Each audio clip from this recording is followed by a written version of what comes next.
रंगदारी का मुकदमा करा दिया सूटखोरी के खिलाफ खबर चलाने पर। सर अपना परिचय बताइए।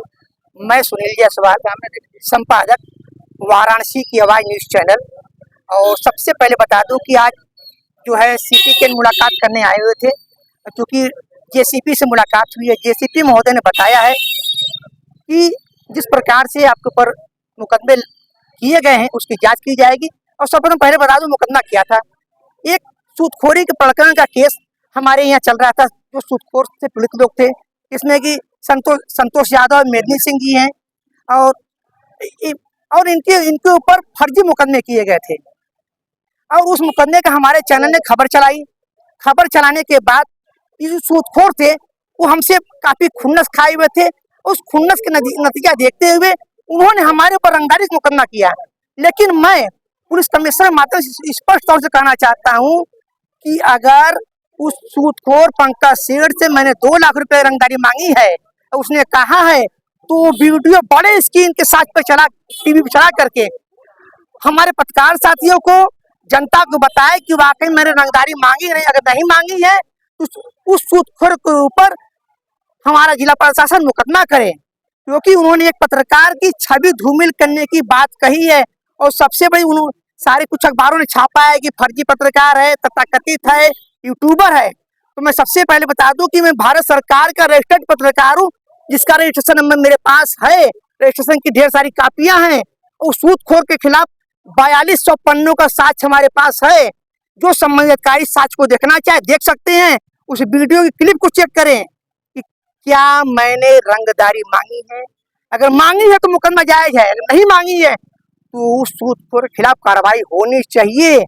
अगर नहीं होती है तो मैं सीधी से मानूंगा कि इसमें पुलिस प्रशासन और जिला प्रशासन मिली हुई है, क्योंकि हमारे खबर से पुलिस महकमा इसमें काफी हिला हुआ था। क्योंकि हमारी खबर से वर्तमान करंट इंस्पेक्टर शिवाकांत मिश्रा जो यहाँ आए हुए, हमारी खबर से लंका ट्रांसफर होकर यहाँ आए, और हमारी खबर से एसपी भेलू को हटाए गए डॉक्टर ईशान सोनी जी। तो भाई हमारे खबर में दम थी, हमारी खबर में सत्यता थी, तो इन्हें हटाया गया। उसी प्रकार से उस वीडियो के साथ को जांच करें। प्रशासन ने बताया कि वाकई रंगदारी मांगी गई थी कि नहीं मांगी गई थी। अगर मांगी गई थी तो एफआईआर कॉपी में 2 लाख रुपए की रंगदारी थी और आपने ड्राइवर से मुलाकात की, उनके घर तक गए, तमाम तरीके के आरोप लगे। इस आरोप पर क्या कहेंगे? ये आरोप तो टोटल फर्जी है, बेबुनियाद है। उस वीडियो को साक्ष्य रूप में प्रस्तुत करे, सामूहिक करे, बड़े स्क्रीन पर करे कि देश की जनता भी जाने, यहाँ के पत्रकार भी जाने, जिसने आरोप लगाया वो लोग भी जाने कि ये आरोप तथाकथित थी कि क्या थी। और सबसे बड़ी एक जान लीजिए, मैं वो भी बताना चाहूँ, जिन पत्रकारों ने। सर अपना परिचय बताइए। जी बिल्कुल, मेरा नाम कलाम खान है, मैं ब्यूरो चीफ जी विटनेस न्यूज यूपी हूँ। और आप देख रहे हैं लगातार 1 वर्ष से जब से वाराणसी कमिश्नरेट पुलिस सक्रिय हुई है, तो उनकी सक्रियता सब मिलाकर सिर्फ और सिर्फ पत्रकारों पर। आप मुझे ये बता दें, जो भी आपके चैनल के माध्यम से मुझे देख रहे हैं या सुन रहे हैं, सिर्फ एक सवाल मैं करना चाहता हूँ कि एक आम व्यक्ति अगर पीड़ित होता है और कोई तहरीर देता है संबंधित थाने पे, क्या इतनी तत्परता से मुकदमा कायम हो जाता है? नहीं होता। एड़िया घिस डाले वो, लेकिन नहीं होता। जहां बात पत्रकारों की आती है, ये वाराणसी पुलिस इतनी सक्रिय होती है कि तुरंत मुकदमा होता है। जबकि एक रूलिंग है, अभी एक रूलिंग आई है जिसमें स्पष्ट रूप से लिखा हुआ है कि किसी भी मामले में जांच के पश्चात ही मुकदमा कायम किया जाए। किंतु वाराणसी पुलिस इनसे ऊपर है। अभी सुनील जायसवाल जी के ऊपर जो मामला हुआ, अब उस मामले में आप क्या कह सकते हैं? अगर हमने आपके खिलाफ खबर चला दी, सूदखोरों के खिलाफ खबर चला दी, तो मैं रंगदारी मांगने लगता हूँ। मैंने पुलिस के खिलाफ खबर चला दिया तो मैं पुलिस का उत्पीड़न कर रहा हूँ। पुलिस उल्टा हमारे ऊपर कार्रवाई करती है। पत्रकार भीड़ का हिस्सा नहीं, पत्रकार आम नहीं। ये बातें नेताओं और अधिकारियों की सुनने में और पढ़ने में अच्छी लगती है। ग्राउंड पे देखा जाए तो सबसे कमजोर पत्रकार है, जो सबकी आवाज उठाता है और सबके लिए लड़ता है। लेकिन पत्रकार हर जगह कमजोर साबित हुआ है। अगर सुनील जायसवाल दोषी हैं, मैं स्वयं कह रहा हूं, अगर ये दोषी हैं तो इनके खिलाफ कार्रवाई होनी चाहिए। और अगर दोषी नहीं है तो जिन्होंने ये तहरीर दी और जिन्होंने मुकदमा कायम किया, उनके खिलाफ स्पष्ट रूप से मुकदमा कायम करें और कार्रवाई सुनिश्चित करें। अगर ऐसा नहीं होता है तो ये तय है कि प्रशासन सिर्फ पैसे के बल पे चल रहा है, और बाहुबलियों के बल पे चल रहा है, धनपशुओं के बल पे चल रहा है। प्रशासन का अपना कोई रोल नहीं। जहां एक तरफ मुख्यमंत्री कहते हैं कि हम बिल्कुल खुला हुआ राजनीति करते हैं, सुशासन दिखाते हैं। कौन सा सुशासन है ये जहां पत्रकार उत्पीड़ित होते हैं? मैं आपके माध्यम से ये आवाज उठाना चाहता हूं कि पत्रकारों का उत्पीड़न बंद हो और जो भी कार्यवाही हो वो बिल्कुल निष्पक्ष और साफ सुथरी होनी चाहिए। सुनील जायसवाल पेशे से पत्रकार हैं, उनके ऊपर रंगदारी का मुकदमा दर्ज किया गया और तमाम ऐसे भी मुकदमे की जो बारी है कई पत्रकारों को हो चुकी है। पत्रकारों के मुकदमा होने पर आप क्या कहेंगे? देखिए, अपना परिचय बता दीजिए, पहले अपना परिचय। देखिए, मेरा नाम आरिफ अंसारी है, मैं पेशे से पत्रकार हूँ। आजकल बड़ा आसान हो गया है पत्रकारों के खिलाफ मुकदमा करना। हालिया में छह पत्रकारों के ऊपर मुकदमा हो गया एक फुटेज दिखाने पर, और अभी सुनील जी पे हो गया। क्या हकीकत है इसकी तो खैर पुलिस ही जांच करेगी, लेकिन बड़ा आसान है किसी भी पत्रकार खबर चलाता है तो दलाल होता है, खबर जब और चलाता है तो रंगदारी मांगता है। सेम आरोप ऐसे ही पुलिस पे लगता है कि पुलिस तुरंत घूसखोर कहला देती है, पुलिस तुरंत पैसा ले लेती है, तमाम आरोप लगते हैं, वैसे पत्रकारों पे भी लगते हैं। लेकिन डीजीपी साहब से लेकर के मुख्यमंत्री ने बार बार कहा है कि पत्रकार इस भीड़ का हिस्सा नहीं है, और पत्रकारों के मामले में जब इस तरह के मामले आए तो कम से कम एसीपी स्तरीय जांच कराने के बाद ही मुकदमा हो। लेकिन यहाँ तो तहरीर दिलाता है और जैसे ही सामने नाम पढ़ा जाता है पत्रकार, बस मुकदमा हो जाता है, वो भी गंभीर धाराओं में। आप तहरीर लेके जाइए कराने, लेकिन आपकी तहरीर पे उल्टा लटक जाइएगा, इस तरह से गंभीर धाराओं में मुकदमा नहीं होगा। लेकिन सूदखोरों का चूंकि आतंक बहुत ज्यादा है, पैसा बहुत ज्यादा है, इसलिए सूदखोर बड़े आसानी से करा लेते हैं और हर थाने पे कराते हैं। जितने पीड़ित हैं उनके खिलाफ मुकदमा हो जाता है। तो ये बड़ा जांच का विषय है। इस पर पुलिस प्रशासन को सोचना समझना पड़ेगा कि सूदखोरों के आतंक से लोग मर रहे हैं, बर्बाद हो रहे हैं, लेकिन कार्रवाई के नाम पे कुछ नहीं।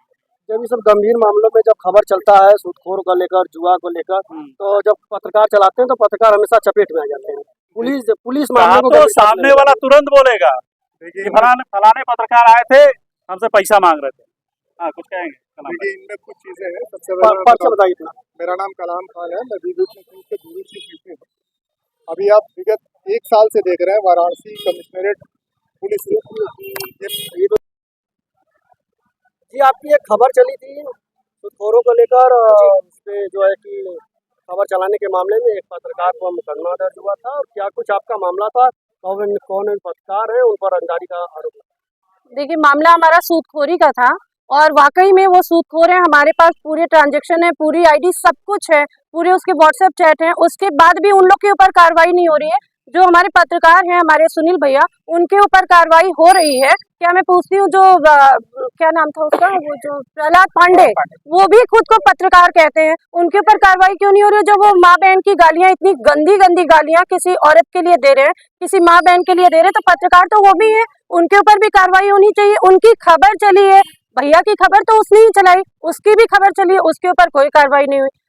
अभी आपके मामले में कार्रवाई क्या हुई? कोई कार्रवाई नहीं हो रही है, बल्कि हम लोग को दबे शब्दों में कहा जा रहा है कि आप सुलह कर लीजिए। मामला क्या आपका? सूदखोरी का मामला है, सुधीर कुमार राय से है, पंकज सेठ से है, प्रहलाद पांडे से है, अनुज कुमार सिंह से है, सारे इसके अनुपम गिरी है ना। आप जिन पर आरोप लगा रहे हैं, क्या वे पहले से सूदखोर हैं? क्या वो पहले 2020 में उस मामले में मेरे पास वीडियो में तो एक अनगिनत है। महोदय ने आपसे क्या कहा बताइए? कल एसीपी महोदय ने मुझसे कहा कि मैं सिर्फ और सिर्फ सुधीर की साइन को मान्य करूंगा, बाकी बंदे उसके गैंग के सदस्य हैं कि नहीं वो मैं देखूंगा। उनका क्या कहा? इनकी बात से मैं संतुष्ट हूँ। इन्होंने कहा कि ठीक है, मैं गौरव कुमार जी से बात करता हूँ और जांच आगे बढ़ाता हूँ, लेकिन जांच आगे बढ़ नहीं रही है। सबसे पहला बयान भैया का हुआ था, संतोष यादव जी का, उसका सेकंड बयान सूरज कुमार वर्मा का हुआ, लास्ट बयान मेरा हुआ। लेकिन सबसे पहले मेरी फाइल ऊपर की गई। क्यों की गई? क्योंकि चार्जशीट थी उस पर, इसलिए की गई। इन लोग का वो भी फर्जी है। अगर मुकदमे की जांच हुई होती तो एफआईआर दर्ज हुई नहीं होती। ये लोग जांच नहीं कर रहे हैं, ये लोग सीधे सीधे एफआईआर लिखते जा रहे हैं। सुनील जायसवाल पेशे से पत्रकार हैं, उनके ऊपर रंगदारी का मुकदमा दर्ज किया गया और तमाम ऐसे भी मुकदमे की जो बारी है कई पत्रकारों को हो चुकी है। पत्रकारों के मुकदमा होने पर आप क्या कहेंगे? देखिए, अपना परिचय बता दीजिए, पहले अपना परिचय। मेरा नाम आरिफ अंसारी है, मैं पेशे से पत्रकार हूँ। आजकल बड़ा आसान हो गया पत्रकारों के खिलाफ मुकदमा करना। हालिया में छह पत्रकारों के ऊपर मुकदमा हो गया एक फुटेज दिखाने पर, और अभी सुनील जी पे हो गया। क्या हकीकत है इसकी तो खैर पुलिस ही जांच करेगी, लेकिन बड़ा आसान है किसी भी पत्रकार खबर चलाता है तो दलाल होता है, खबर जब और चलाता है तो रंगदारी मांगता है। सेम आरोप ऐसे ही पुलिस पे लगता है कि पुलिस तुरंत घूसखोर कहला देती है, पुलिस तुरंत पैसा ले लेती है, तमाम आरोप लगते हैं, वैसे ही पत्रकारों पे भी लगते हैं। लेकिन डीजीपी साहब से लेकर के मुख्यमंत्री ने बार बार कहा है कि पत्रकार इस भीड़ का हिस्सा नहीं है, और पत्रकारों के मामले में जब इस तरह के मामले आए तो कम से कम एसीपी स्तरीय जांच कराने के बाद ही मुकदमा हो। लेकिन यहाँ तो तहरीर दिलाता है और जैसे ही सामने नाम पढ़ा जाता है पत्रकार, बस मुकदमा हो जाता है, वो भी गंभीर धाराओं में। आप तहरीर लेके जाइए कराने, लेकिन आपकी तहरीर पे उल्टा लटक जाइएगा, इस तरह से गंभीर धाराओं में मुकदमा नहीं होगा। लेकिन सूदखोरों का चूंकि आतंक बहुत ज्यादा है, पैसा बहुत ज्यादा है, इसलिए सूदखोर बड़े आसानी से करा लेते हैं और हर थाने पे कराते हैं। जितने पीड़ित हैं उनके खिलाफ मुकदमा हो जाता है। तो ये बड़ा जांच का विषय है। इस पर पुलिस प्रशासन को सोचना समझना पड़ेगा कि सूदखोरों के आतंक से लोग मर रहे हैं, बर्बाद हो रहे हैं, लेकिन कार्रवाई के नाम पे कुछ नहीं। जब ये सब गंभीर मामलों में जब खबर चलता है सूदखोर को लेकर, जुआ को लेकर, तो जब पत्रकार चलाते हैं तो पत्रकार हमेशा चपेट में आ जाते हैं। पुलिस मामले को तो सामने वाला तुरंत बोलेगा कि फलाने पत्रकार आए थे, हमसे पैसा मांग रहे थे। हाँ, कुछ कहेंगे? देखिए, इनमें कुछ चीजें हैं। सबसे पहले बताइए इतना। मेरा नाम कलाम खान है, मैं ब्यूरो चीफ यूपी हूँ। अभी आप विगत 1 साल से देख रहे हैं वाराणसी कमिश्नरेट पुलिस। सर अपना परिचय बताइए। जी बिल्कुल, मेरा नाम कलाम खान है, मैं ब्यूरो चीफ जी विटनेस न्यूज यूपी हूँ। और आप देख रहे हैं लगातार 1 वर्ष से जब से वाराणसी कमिश्नरेट पुलिस सक्रिय हुई है, तो उनकी सक्रियता सब मिलाकर सिर्फ और सिर्फ पत्रकारों पर। आप मुझे ये बता दें, जो भी आपके चैनल के माध्यम से मुझे देख रहे हैं या सुन रहे हैं, सिर्फ एक सवाल मैं करना चाहता हूं कि एक आम व्यक्ति अगर पीड़ित होता है और कोई तहरीर देता है संबंधित थाने पे, क्या इतनी तत्परता से मुकदमा कायम हो जाता है? नहीं होता। एड़िया घिस डाले वो, लेकिन नहीं होता। जहां बात पत्रकारों की आती है, ये वाराणसी पुलिस इतनी सक्रिय होती है कि तुरंत मुकदमा होता है। जबकि एक रूलिंग है, अभी एक रूलिंग आई है जिसमें स्पष्ट रूप से लिखा हुआ है कि किसी भी मामले में जांच के पश्चात ही मुकदमा कायम किया जाए, किंतु वाराणसी पुलिस इनसे ऊपर है। अभी सुनील जायसवाल जी के ऊपर जो मामला हुआ, अब उस मामले में आप क्या कह सकते हैं? अगर हमने आपके खिलाफ खबर चला दी, सूदखोरों के खिलाफ खबर चला दी, तो मैं रंगदारी मांगने लगता हूँ। मैंने पुलिस के खिलाफ खबर चला दिया तो मैं पुलिस का उत्पीड़न कर रहा हूँ। पुलिस उल्टा हमारे ऊपर कार्रवाई करती है। पत्रकार भीड़ का हिस्सा नहीं, पत्रकार आम नहीं। ये बातें नेताओं और अधिकारियों की सुनने में और पढ़ने में अच्छी लगती है। ग्राउंड पे देखा जाए तो सबसे कमजोर पत्रकार है, जो सबकी आवाज उठाता है और सबके लिए लड़ता है। लेकिन पत्रकार हर जगह कमजोर साबित हुआ है। अगर सुनील जायसवाल दोषी हैं, मैं स्वयं कह रहा हूं, अगर ये दोषी हैं तो इनके खिलाफ कार्रवाई होनी चाहिए। और अगर दोषी नहीं है तो जिन्होंने ये तहरीर दी और जिन्होंने मुकदमा कायम किया, उनके खिलाफ स्पष्ट रूप से मुकदमा कायम करें और कार्रवाई सुनिश्चित करें। अगर ऐसा नहीं होता है तो ये तय है कि प्रशासन सिर्फ पैसे के बल पे चल रहा है और बाहुबलियों के बल पे चल रहा है, धनपशुओं के बल पे चल रहा है। प्रशासन का अपना कोई रोल नहीं। जहां एक तरफ मुख्यमंत्री कहते हैं कि हम बिल्कुल खुला हुआ राजनीति करते हैं, सुशासन दिखाते हैं, कौन सा सुशासन है जहां पत्रकार उत्पीड़ित होते हैं? मैं आपके माध्यम से ये आवाज उठाना चाहता हूं कि पत्रकारों का उत्पीड़न बंद हो और जो भी कार्रवाई हो वो बिल्कुल निष्पक्ष और साफ सुथरी होनी चाहिए।